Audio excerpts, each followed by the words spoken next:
Energetic হওয়া, এটা নবীদের সুন্নাত, ঠিক কিনা?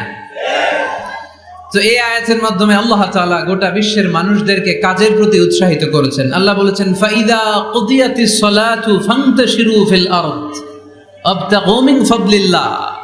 যখন সালাত শেষ হয়ে যায় তখন তোমরা জমিনে ছড়িয়ে পড়ো, প্রত্যেকে প্রত্যেকের ওয়ার্ক প্লেসে চলে যাও, কাজ করো।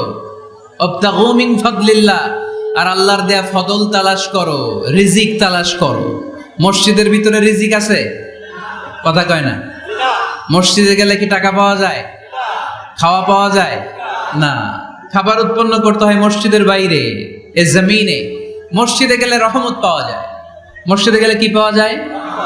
এজন্য মসজিদে ঢোকার সময় আমরা কোন পা দিয়ে ঢুকি আর কি পড়ি? আল্লাহুম্মা ইফতাহলি আবওয়াবা রাহমাতিক, আল্লাহুম্মা ইফতাহলি আবওয়াবা